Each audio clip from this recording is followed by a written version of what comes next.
Thank you. I wanted to revisit our discussion a couple weeks ago, and open up the floor again for moving the idea of creating safety into like the practical. So a couple of weeks ago, we were talking about the Torah portion and the Ark of the Covenant and some of the instructions to make the ark that was going to carry the presence of God.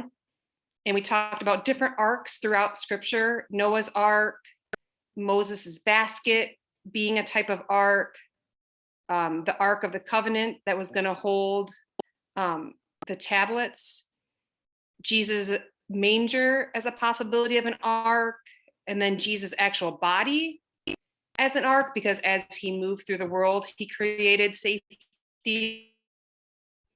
And translating that also to our own lives and our own bodies. And one thing that we talked about with the Latin, if you weren't here and why we were kind of joking about Latin, is we talked about the word salve, which salve is the greeting in Latin, and it means be well. And I had just shared that I thought when I think of be well, I usually think of that as like a goodbye type of saying, but I was really challenged by the idea that when I greet somebody, I can be saying be well or saying salvation. And as I greet them, I can be creating a space for safety, for healing, for wellness.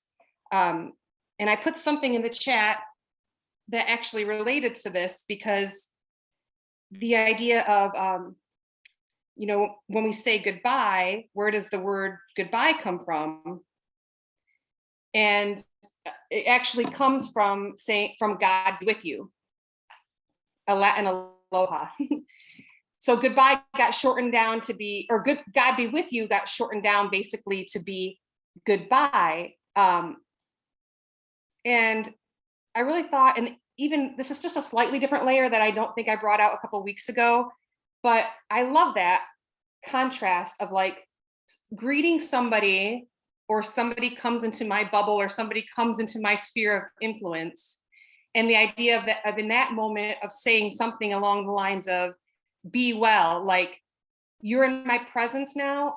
I have the honor, and I would even say the responsibility, to create a space for you to be well, to create a safe space for you to be, and in that way to bring salvation, by meeting physical needs, by meeting emotional needs, by meeting all different kinds of needs as I'm able.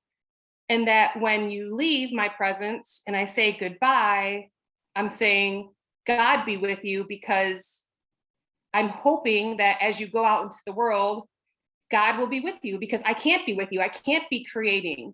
I can't be creating wellness. I can't be solving all the issues. I can't move with you through every step of your day. So as I say goodbye, I'm saying God be with you as you navigate the world. So I just kind of like that little bit of a slightly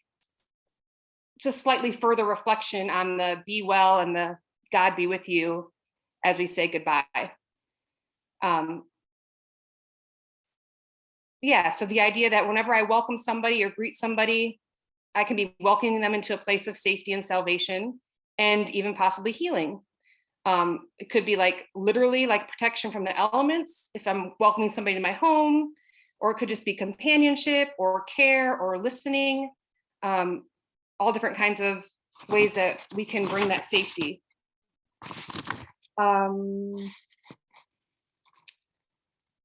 We talked about that we don't have the Ark of the Covenant now, but Jesus implies that where people are gathered in his name, he is there. And rabbinic thought would also say that when people speak the words of Torah, when people study Torah, God's presence is there. And I was sharing that I think that when we live out Torah, or the ideas that we see in Torah, like love, community, justice, and hospitality, that we're carrying the presence of God throughout the world. And I kind of pictured this as being mobile sanctuaries. like just mobile vessels that are bringing healing and safety and salvation into the world. So that was kind of a recap. And starting there, does anybody have any thoughts that they want to share on that before we move a little bit forward in the discussion?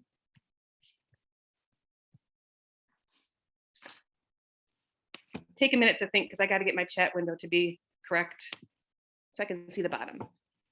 Don asked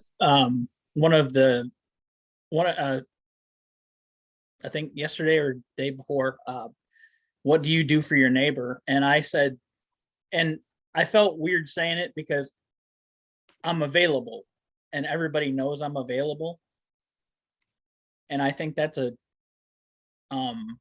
good thing. My curtains are never closed and I leave my door unlocked because I'm here. If you need me, I'm here. So it might not be an outgoing, like, hey, come in, but they know, like my neighbors know that I'm here. This is a safe place. And I like that about, like, that's one of the proudest things I am of myself is that I'm available.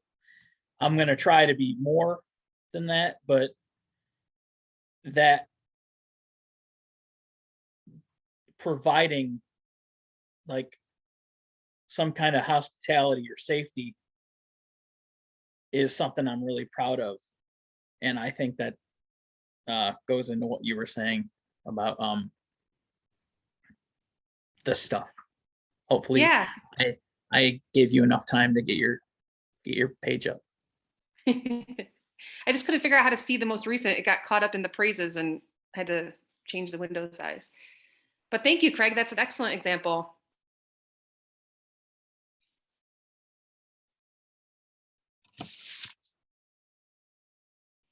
Now my chat box is covering up everybody's microphone, so I can't see who's racing to unmute.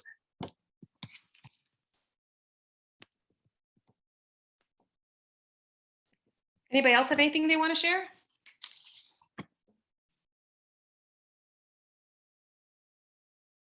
So one of the guiding questions that we kind of just touched on briefly towards the end was the ways that we create safety in our world. And that was a great example, Craig. And I think, Tana, you had mentioned about considering the language we use, like violence in our language, as an example of creating safety. I don't know if you're close to your mic or you wanted to add anything to that.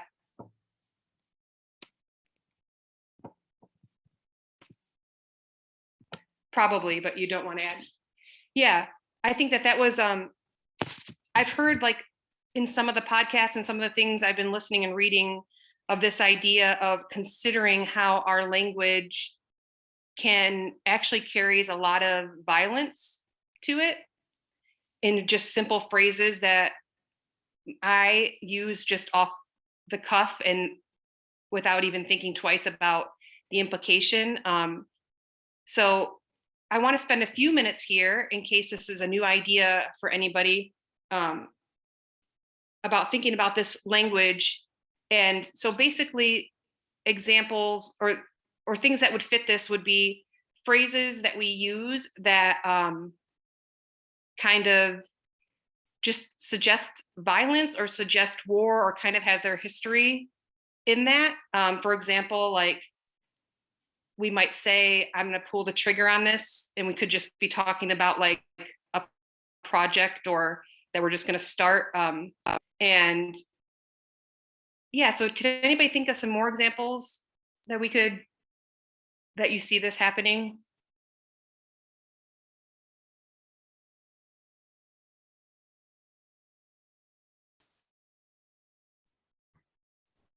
There are a lot of sexual ones.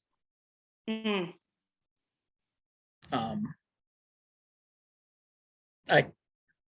There's so many that it's hard to just like think of one off the top of my head, but a lot of people do it with sex involved in the vernacular. Yeah. So I in the feel like- chat, we have blow it up, But- Don said. Go ahead. I was just gonna say, I feel like in the business world, since I've been doing more of that the last year, it's everywhere. Violent language is like, there's like such a conquest mindset of everything. I didn't necessarily have another particular one to add, but Yeah, and Tana said, kill two birds with one stone.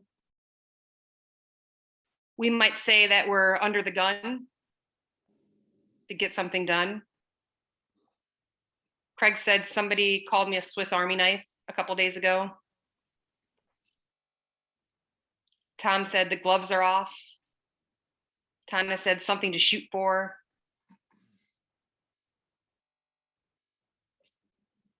I just Googled a list because I didn't prepare for this piece of this, but go ahead, Don.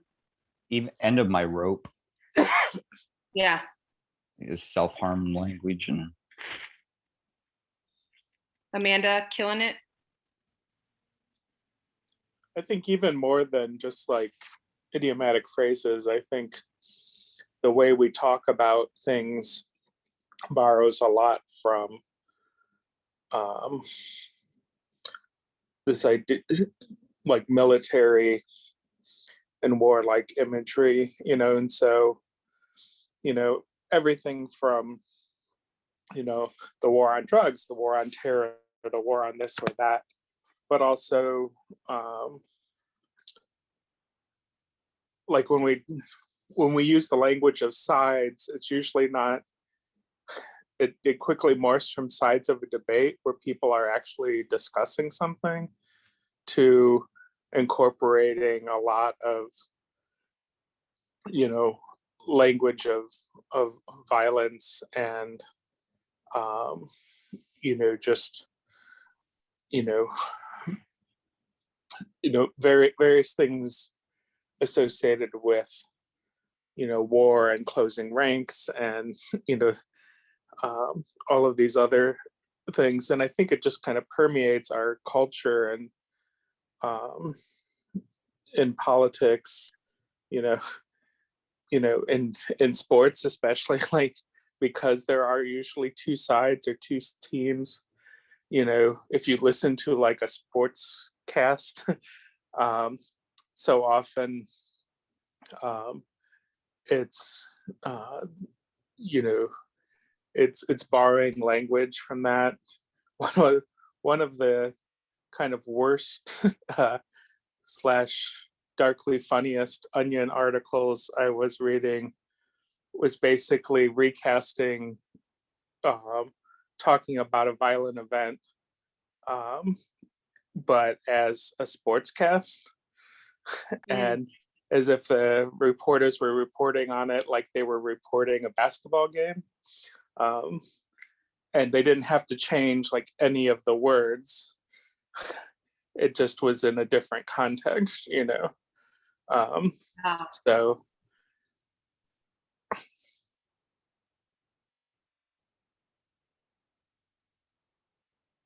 Yeah, a couple other I see on this list. Do a drive-by.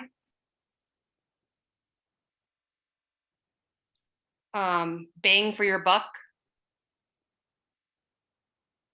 Shoot the breeze.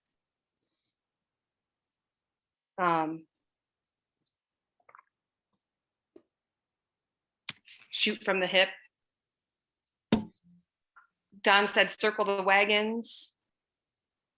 Craig said get her done. Don, racism in her idioms. Yeah, it's a whole nother little piece of thinking about our language as well. I just recently saw a post that was highlighting where the word cakewalk came from.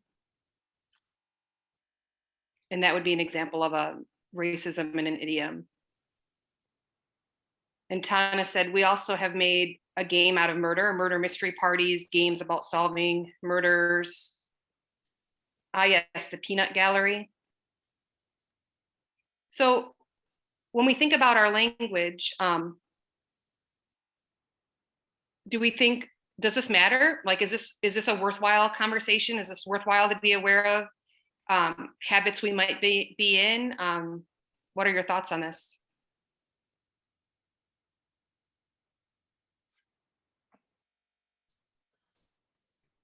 I think language is one of the most important conversations to have, the way we speak.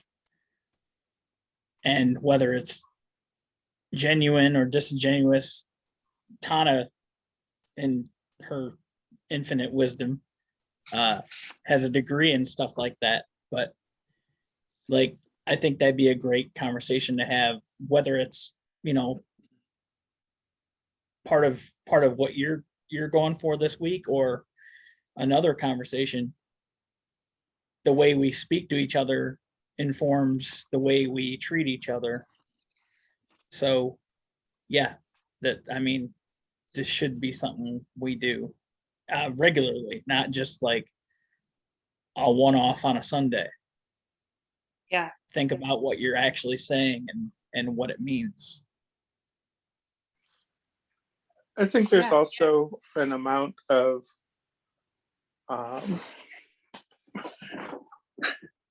where I kind of say of highest importance for me is intention.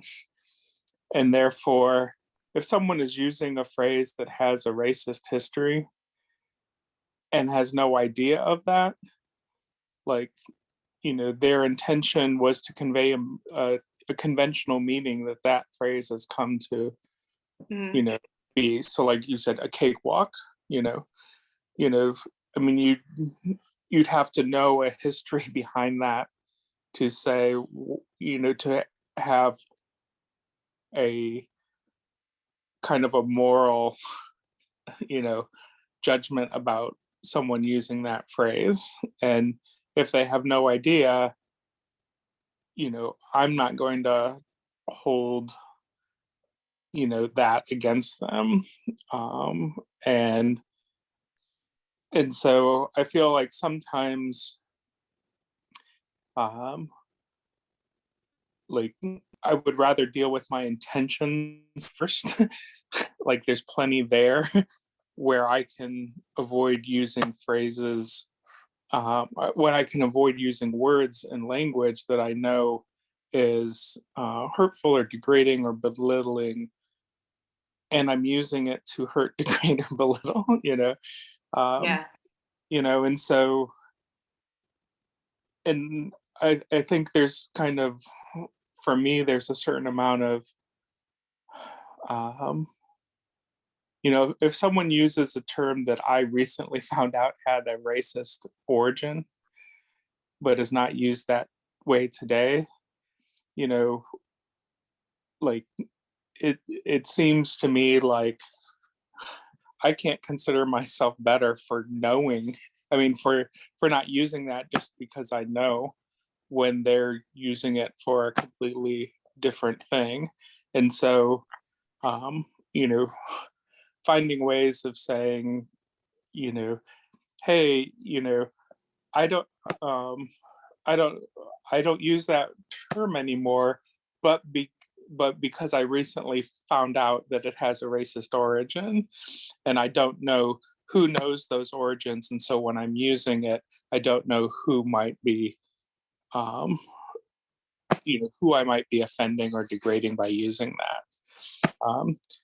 I don't know. I feel like a lot of times, especially with these kind of supposed origins of phrases, they've had conventional meanings for so long that, you know, some of these folk etymologies are true and some are not. And that's why I have to rely more on people's intentions and when they are using it. Yeah. You know, Yeah. Thank you, Wade.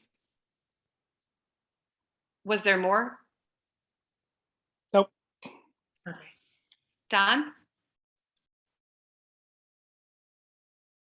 Oh, you're on mute still.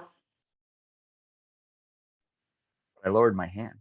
I think there's something really beautiful to me because we're so sloppy with language, right?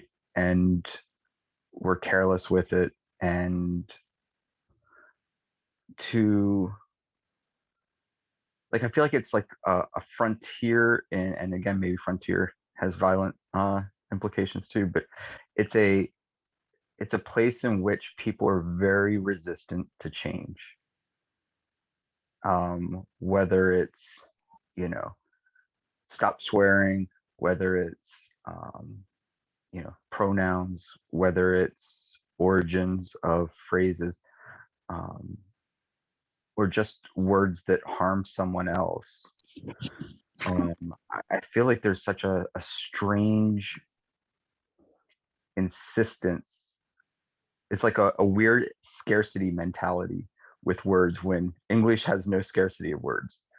And for me, I find a lot of beauty in the willingness and the effort and the work to carve those out of my language.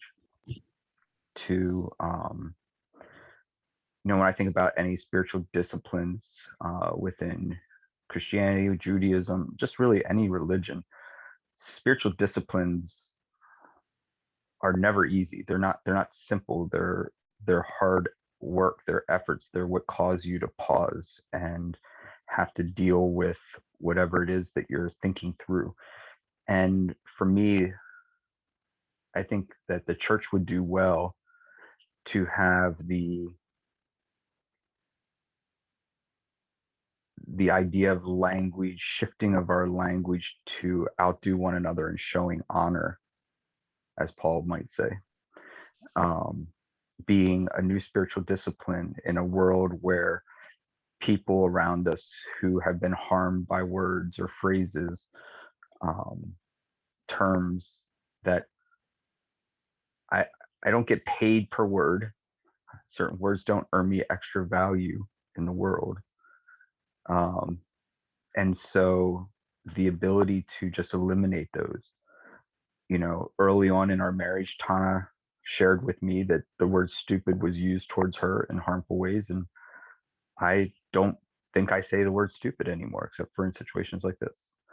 You know, CJ, it bothers her every time she hears someone say crazy, because it implies mental issues. And I've worked hard to eliminate that. And I just think that there's something really beautiful about my willing, not about me, but for me, there's something beautiful in the process of giving up things, giving up some of my freedoms to say whatever I want so someone else can have more freedom from possibly being offended by what I say. And there's just something really profound about that for me. That's all. Yeah, that reminds me of the idea that there's a quote that says something like, when you make what's important to me important to you, I feel loved. I think like that's a way to show love to somebody, when you make what's important to them important to you. So it was important to those people in your life to not use a word that maybe didn't have that connected feeling or meaning to you. And that's a gift that you can give them.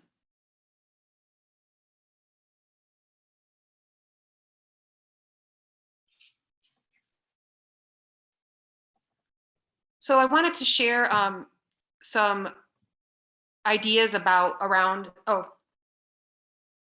did you have a hand up, Craig? Oh, what's happening? I'm sorry, did you have a hand up? I didn't see it. I put it up on the thing and then I put it up for real, and yeah, Oh. everything's weird in this Zoom world. I wanted to piggyback off that to ask the question, and well, I hate hijacking the conversation because I know you were trying to go somewhere else, but I've been dealing with this a lot in the past, well, 5, 10, 15, 20 years. But especially this past week, or month with the Joe Rogan thing. And the use of the N-word. And I'm quite certain that all of us have used that word with the hard R in our lives at one point. I only used it once when I was yelling at people about how they treat Black people when they're around, but then they say that crap behind closed doors. And I wanted to throw that word in their face to see how ugly it was. Because when at this particular time, I was talking with a lot of my Black friends, and they wanted people to see that word, to see how ugly the word was. And for that to have some kind of impact on them when they had it thrown back in their face. There was a quote that it's a wrestling thing, and Hulk Hogan, he said the hard R, and it was an ugly thing. And so my friend, I'm dancing around a lot, but because it's hard to talk about. My friend said, you should say this, you should put the whole word out there so that you see how ugly it is. Because when you say N-word, it doesn't show how ugly it is and how hurtful it is. But when I said it to these people at this bar, it felt so wrong. I hated it. And it like kind of crippled me. Like I didn't even want to say it. Like there's just, when we talk about words and what they mean, and what words we should and shouldn't use, and what context we should and shouldn't use them, I'm wondering if anybody else had that same kind of experience of being so ashamed that even in your right mind, like you were trying to do it for right, it hurt you and it hurt people around you. If that makes any freaking sense. I think it does. And I think I'm about to share a deep comparison, but there was a long time to where I was volunteering at a place called Fellowship Matters. And there were things that they did different that I didn't like, but to feel a part of, I stayed a part of what they were doing. And I didn't feel proud of it all the time, but it was more so of like just a selfish feeling, like, oh well, and like the overall thought.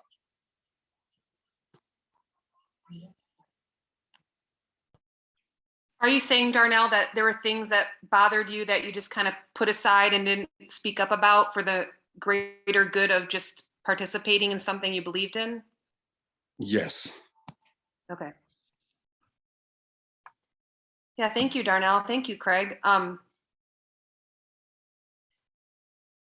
That's really awesome. Craig, is it okay if I point out the way you said something in what you shared? Are you comfortable with that? Yeah. Okay.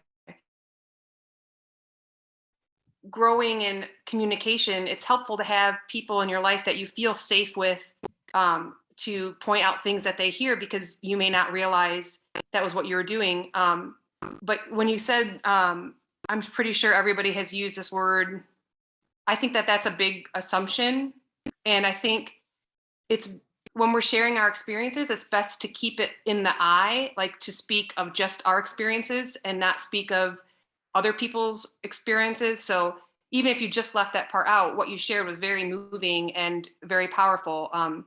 And the more we can use I and instead of like also using you, I mean, you didn't do this, I don't think, but to take it a step further, but sometimes just generally speaking, we often generalize the you, like, oh, you know how it is when you wake up and this happens. But when we say things like that, we're assuming that everybody's lives look like our life or our perspective.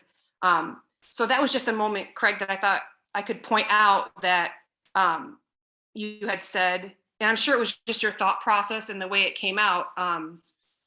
Does that make sense? Like, instead of saying that I assume, or that I'm sure everybody, because there probably are people that haven't, and your sharing was still incredibly impactful without that. Does that make sense?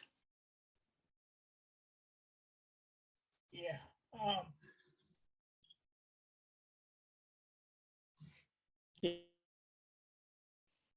And I'm sorry, I mean, I didn't mean to upset you, and I love you, and I think I it's, said it.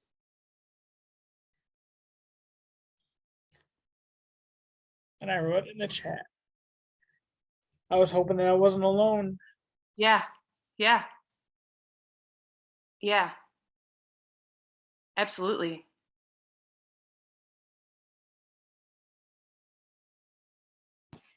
Well, if it means anything, I understood what he meant. And when he said, I'm sure that we all used it before, I immediately told myself, well, he's just trying to make it easier for him to share what he wants to share. And I appreciate it. Yeah, that does make sense. Thank you, Darnell.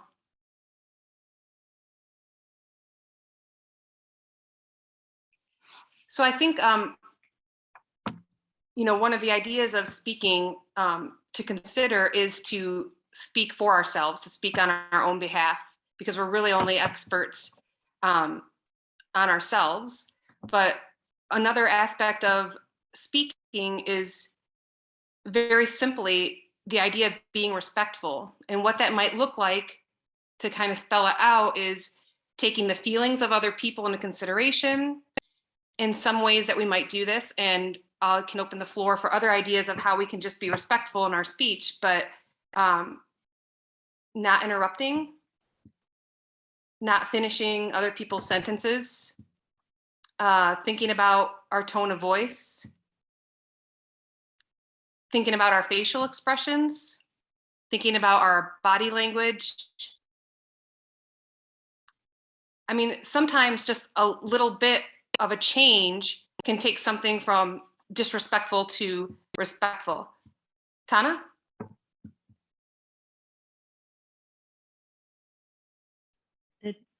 Oh, Darnell sounds down. Okay. You were saying about other things other than just like the exact words we used. Yeah.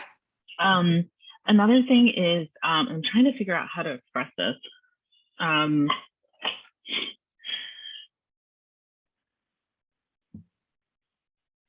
Respecting other people's knowledge and lived experiences. Mm-hmm. I think there's two aspects to that I'm thinking of. One is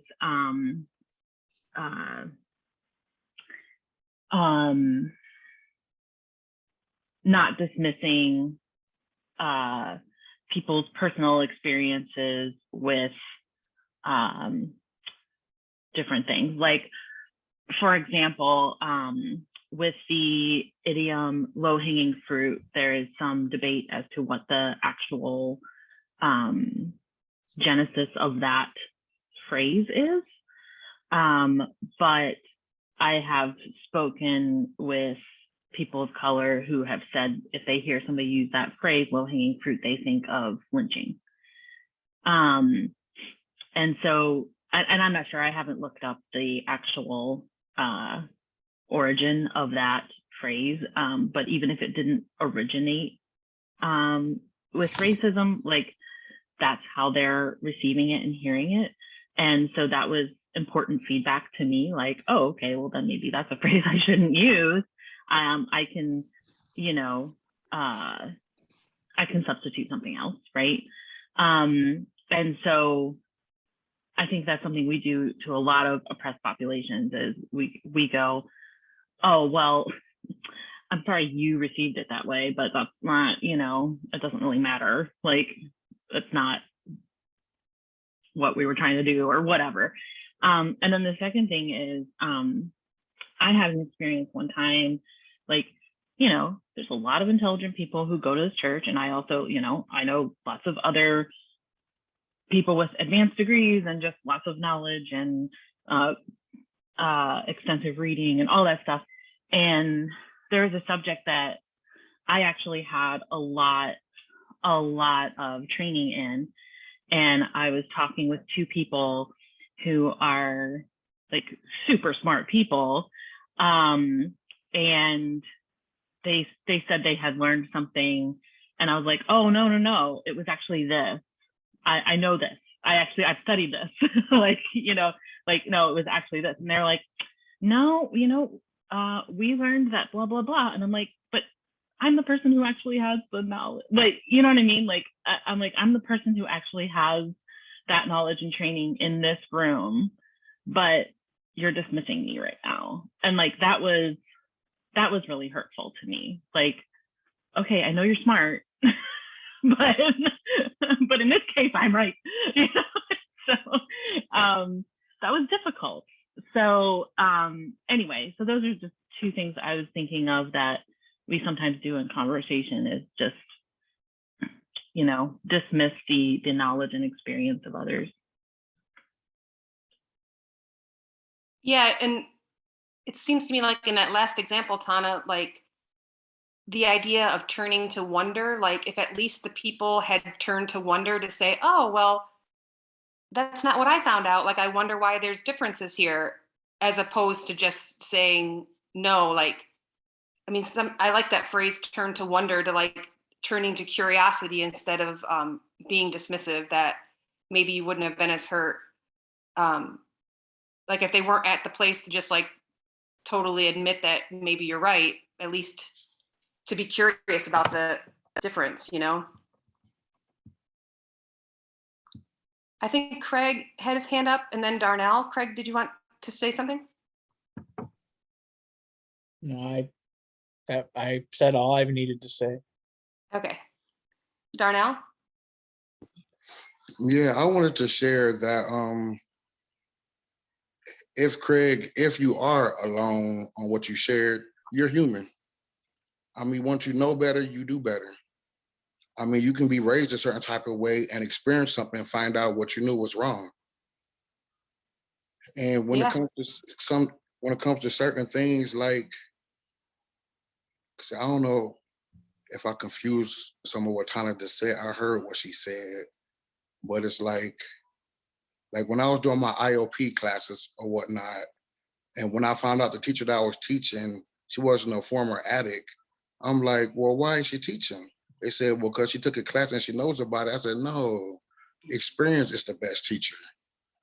So, I mean, if you haven't experienced, you can't really teach or know the most you can know without physically experiencing racism, drug addiction, all that. Yeah, I love that, Darnell. And I love it in relation to like Craig sharing too, because I mean, these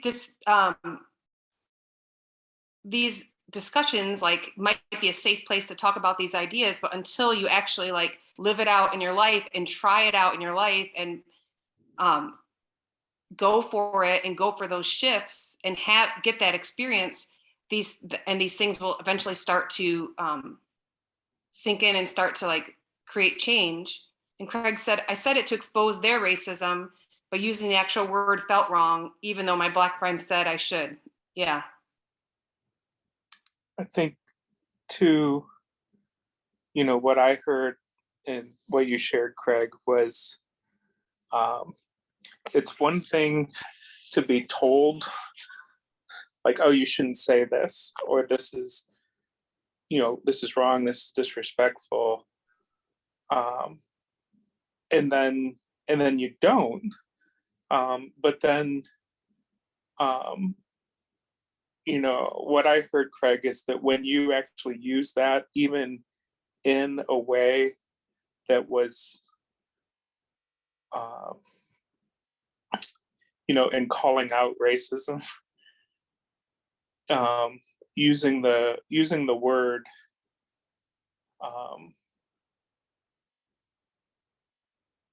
sometimes, like, you don't understand the full impact, or not, I don't want to say understand, you don't experience the full impact, and it doesn't break your heart.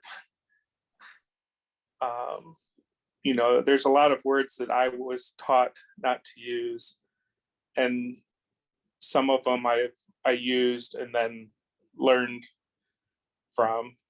Some of them I still haven't used, and I probably don't understand the full impact of those words for the people they hurt because I don't use them.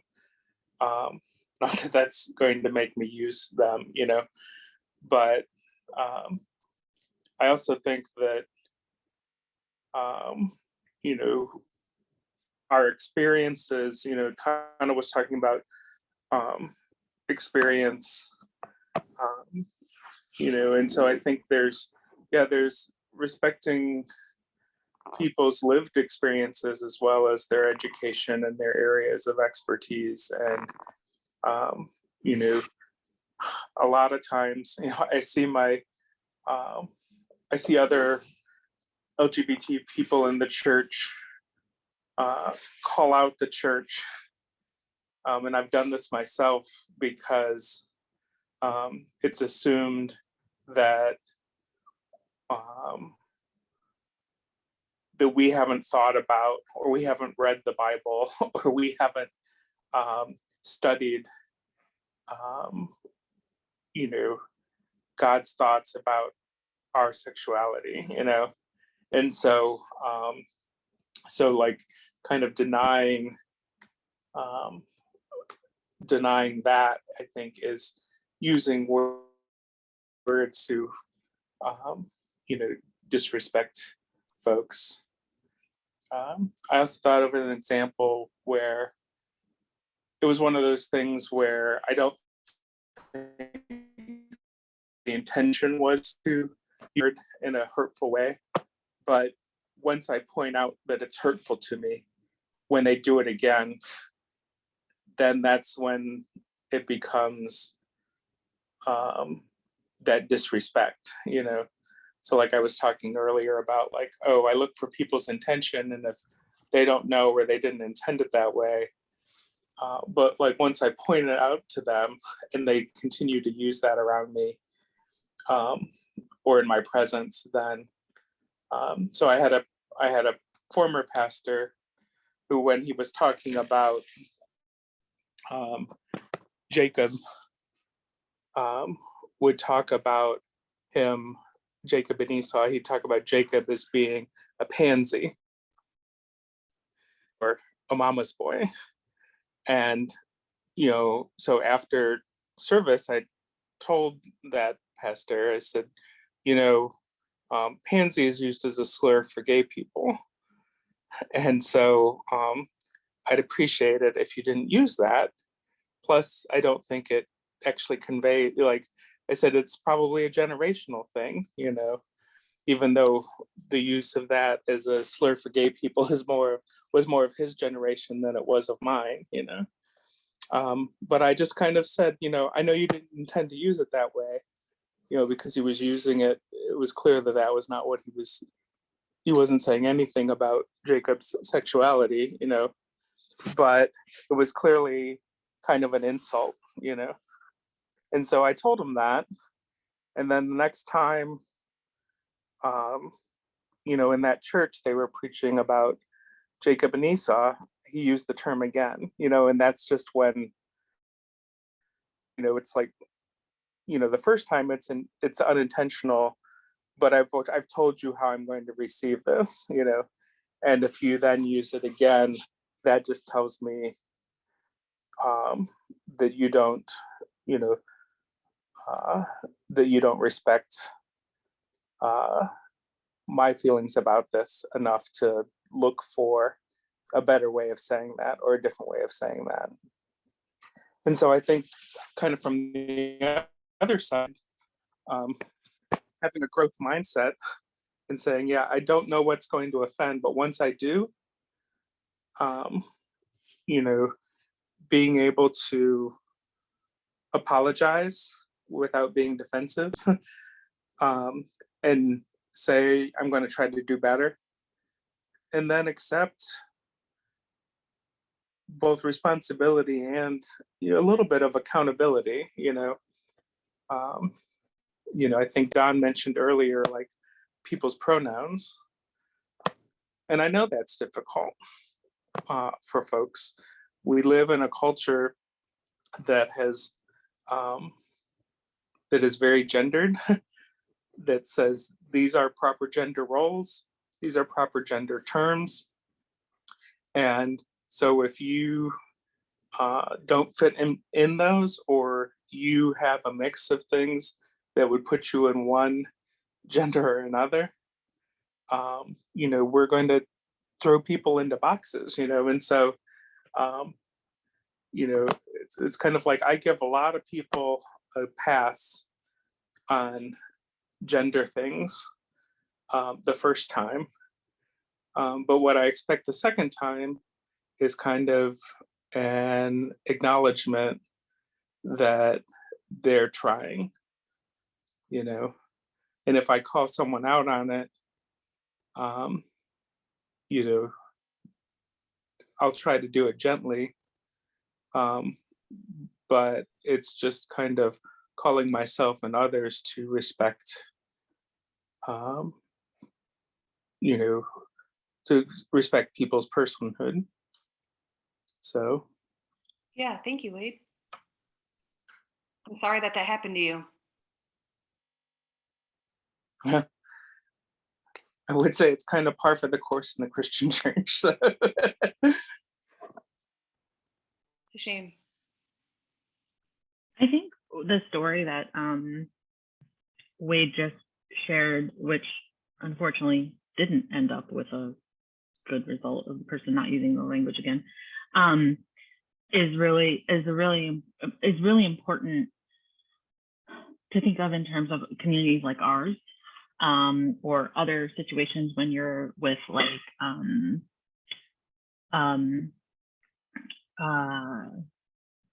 I guess like similar people to yourself. So straight people with straight people, white people with white people, like those are the opportunities to really, if you're seeing somebody's intention is good, but you're like, oh, but this might not be received well by either me or someone else, like that's a really excellent opportunity and an important time to point that out,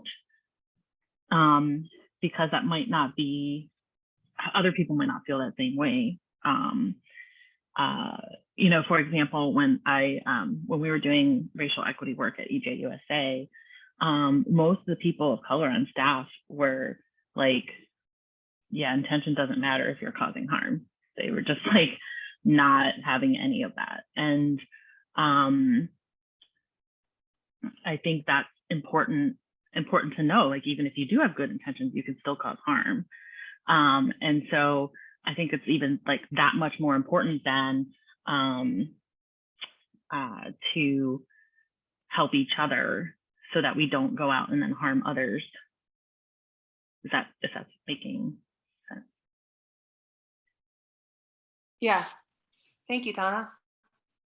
Yeah, I do think that a lot of this is so ingrained and habitual, and that having safe places where we can help each other and point those things out is important.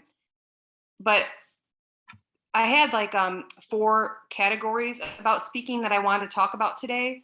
To be respectful, about being honest, about being clear. And the last one is about being timely. And we might not have time to touch on all of those. But I have to jump forward to the being timely, because even with what you just said, Tana, that like when we're in a place where we know we want to grow and give each other feedback. And even when we ask permission to do so, that it might not always be timely, and how appropriate in a discussion about speaking that the leader, me, would goof it up, because even though I asked Craig permission, if I could like point out one little minor detail about what he said to use it as an example of speaking in the eye, I should have known that the vulnerability of what he was sharing, that this wasn't really the best opportunity to like pick out that thing and use it as an example. I was just, sometimes I think when we have live examples of sharing and tweaking, that they can be impactful, but I don't think I was being timely to you, Craig, because I thought it was a great time. I thought it was okay, perfect because okay, I'm in a place where even though it hurts, people here love me. So yeah, Could I add something that I'm hoping might be comforting to Craig? yeah. dude, I don't need comforting. This sucks. All right, this part sucks. I'm sorry. Do you want me to shut up? I think it's helpful for other things too. I'm not gonna tell you to shut up, of all people.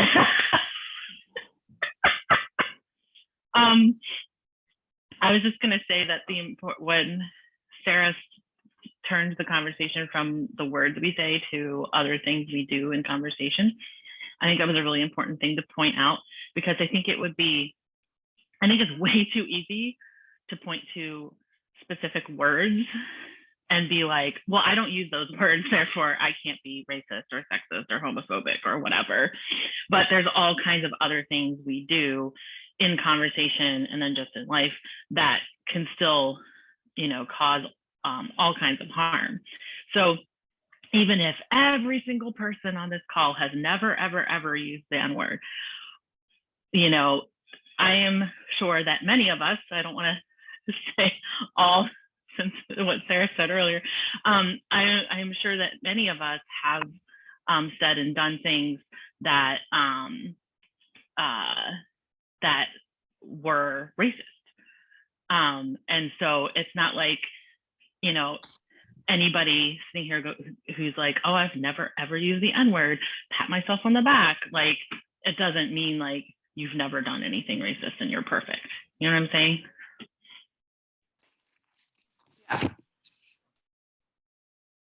Yeah, Darnell said in the chat that what I said was true, but wrong time and harsh. And I agree, because I mean, like I said, like when we're having actual conversations and some of these habits pop up of saying things like making assumptions about groups of people or not speaking in the eye, those can be really impactful, but it was just not the right time. So, but I'm glad you were okay with it, Craig. And but I do think it's important to point that out. And me goofing up the timing is a perfect time to point out about why by speaking should be timely. And When would be the right time? well, I think that there are examples. I mean, when I used to teach and coach in speaking and listening at my previous church, which is what I'm using some of my notes from for today, and the topics were a lot lighter. So there are many conversations that are lighter and less vulnerable, where speech can be like, habits can be pointed out. And I think this was it. This just wasn't one of them. So does that make sense? If it makes sense to you, then yeah, but I disagree. I think there's no more timely place to point out or discuss stuff like this than here. I mean, other than like an AA meeting or, when you're a counselor or whatever, but I think. Yeah. And maybe that's because I love the vulnerability of this church. And that's one of the reasons that, I mean, I Maybe, fell yeah. in love with you. And maybe that's because you and I, Craig, have like a history and a rapport and a long time relationship that maybe it was an okay time for you for that. So, because those are things that impact it too. Knowing, is this a safe relationship to be sharing things, or all that, like those dynamics play in as well. So going back to like the respectful topic, just some examples. I mean, this is a of little tweaks in language that I had written down. Instead of saying, like, for example, that's a ridiculous idea, even though you may be thinking it's a ridiculous idea, that can be disrespectful speech. You could just change it to be a little more respectful by saying that's an interesting idea. And of course, tone of voice, as mentioned before, falls into this respectfulness. So changing a word without changing like your heart or changing your tone of voice or your facial expression isn't going to make something automatically respectful. But another example of disrespectful, like, why in the world would you want that? Instead of saying something like, well, I noticed this, that you want this, and I would prefer something different. Or disrespectful, I can't believe you would think that. And a respectful way to say the same thing would be, tell me more about how you came to that conclusion. And that last one, I think, kind of embodies that idea of turning to wonder, or also maybe a little bit of assuming the best about the other person, and wanting to learn more instead of just shutting them down or dismissing their idea.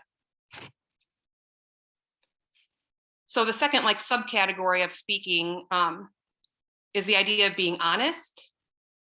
Oh yes, Tana said, it depends how you say interesting. Yes, I think the tone of voice, yeah, I think I touched on that maybe. So being honest, say what you mean and mean what you say. You have permission to feel your feelings and think your thoughts and to say them too. So here's a couple of examples. It can be dishonest in relationships when we want to maybe make somebody else happy or something like that. If we say like, oh, I don't mind if you're late, but you really do prefer that they would be on time when you meet with them. So it would be dishonest just to say you don't mind. And the honest thing would be to say, I prefer you to be on time when we meet.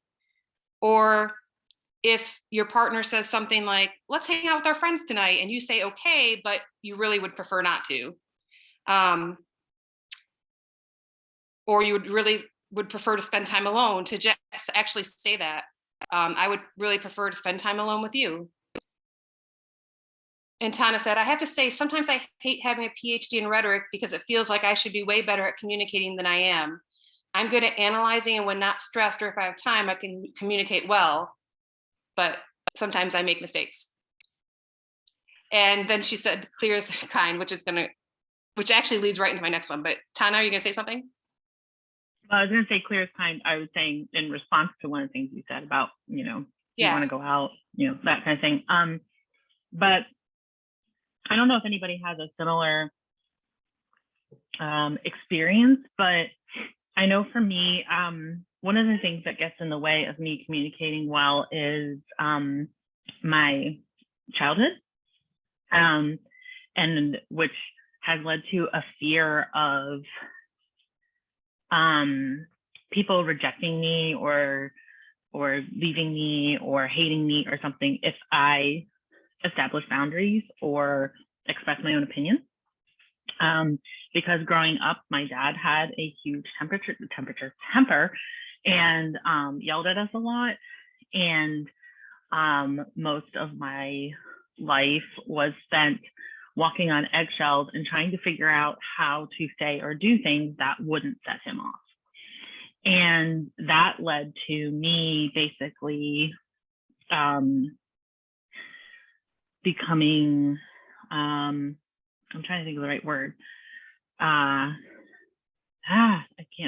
don't think this is the right word, but like subsuming myself, I'm not sure if that's the right word, to others. So like even Don, when I married Don, it was like we were still in that more conservative mindset. And I also, because of how I grew up with my dad, it was like, oh, I have to agree with Don and I have to do what he wants to do. And so like I had a difficult time being like, well, no, I don't want to do that. Or no, I disagree with this. And then that just led to so many problems. And so I know that some of my communication can be damaging now to other people because maybe it's passive aggressive, or maybe I'm not being clear that, like, you know, somebody's like, well, what if we did with this? And I would be like, fine. Yeah. like it's just, yeah. So clear is a 5-letter word, Craig. I'm going to use it tomorrow morning. So anyway, yeah, all that to say that it just had me thinking about how our own psychological issues might affect how we communicate with others. Yeah, thank you. Tiffany and then Amanda. Well, I kind of can relate to that because sometimes I do want to be alone and I don't include Dewan and Darnell that much. I have a tendency of being self-centered and selfish and stubborn all in one. And I don't like it. Sometimes I feel like, okay, yeah, I want to be alone. I'll be upstairs by myself watching TV while they're downstairs playing a game or watching a movie or whatever. And I just isolate myself. So that's like selfish and being stubborn. And I don't like it at all, like I said. Yeah, I mean, I'm a person who needs alone time as well, Tiffany, and it's hard. Sometimes I feel guilt about taking that alone time away from the girls and from Glenn, but I know for my personality that I need that, and then I come back better after I've taken a little break for myself. Okay. Amanda? I'm I'm sorry, Tiffany. Hold yeah, on. were you Was done? there, yeah, were you done, Tiffany, or was there more? Thank you, Amanda. No, I want to,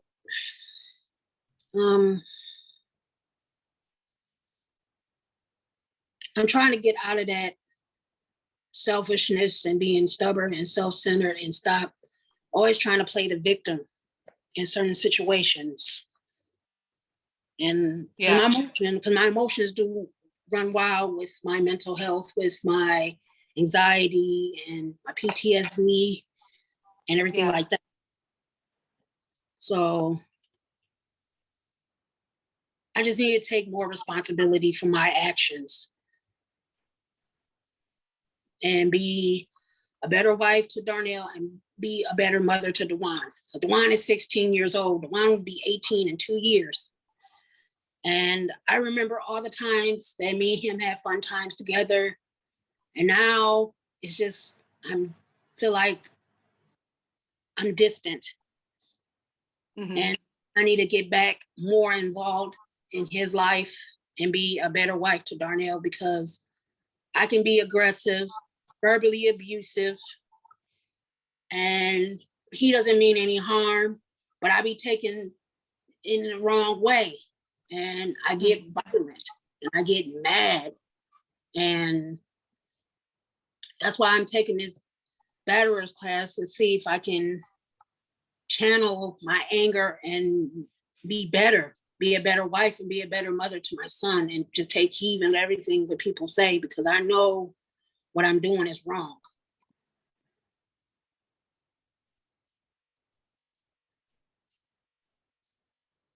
That's all I have to say. Thank you, Tiffany. You're welcome. Amanda? Just to Tiffany really quick, as a stepmom, I'm hearing what you're saying about the alone time, the stubbornness, and all of that, and trying to get better about how you react to the people around you, because that has really, becoming a stepmom especially, has really exposed all the very murky areas of my soul that I need to work on. So I am right there with you. You are not alone in struggling with a lot of that. So if you ever want to reach out and talk and everything, please do. In the meantime, I'll be praying for you, and I love you. Love you too. Thank you, Amanda Panda.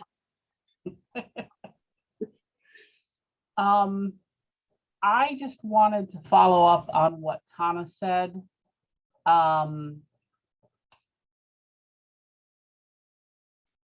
A couple of things. One, to talk about one of Sarah's things. When I started working at Nurse Now, and especially working for one of my good friends, we had to establish right at the beginning, this is how we communicate. And we come back to it frequently, remember that, you need to let me know if I've overstepped bounds or whatever. So I think we've done well committing to respecting the boundaries of our both our working relationship and our personal friendship. And so I think that's one thing too in providing safety when you're interacting with others, that if you have the chance to or the ability to be able to keep those lines of communication open about communication, just to say, please call me out, make that an invitation. Please call me out if I've said something hurtful or harmful. The other thing too is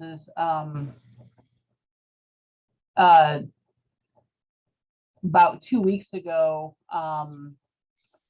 I wrote something for work, and Tana apparently shared some of it, and we had somebody respond to it in email, and he sent it to Tana and I. And Tana and I had a side conversation because it was obvious that they missed the point about it. And while Tana was not necessarily defending me, she was simply safeguarding the intent and purpose of the document, which was still a work in progress. I felt like she was providing safety for me in confronting another person, a white male, middle-aged male and everything. And so that was meaningful to me on that end. And then the other way that I just really took a lot of hope and encouragement from is I know that it must have been difficult for Tana to write that in a way, and as well as she did, to push back on what the guy had said, knowing, Tana's struggles and everything like that. So I just wanted to give Tana a shout out for for doing that, because I know that it took a lot, and to do it as well as she did. So so I was going to privately thank Tana, but I'll just embarrass her here. Oh, that's amazing. Thank you, Amanda. So I think we'll pause the discussion here, and next time I teach, maybe we'll pick up and continue on. This seems like it was impactful and helpful, and I think it'll probably be good to revisit it again, which will probably be in a few weeks. So let's close in prayer and then move on to prayer requests. Yahweh, I just thank you for this time together. I thank you for this group of people who are willing to share and speak and learn. And I pray that you would help us to guide our speech, that we would show honor to other people and respect for other people, and that we'd create safe places for people so that they may feel your love. In Jesus' name, amen. Amen.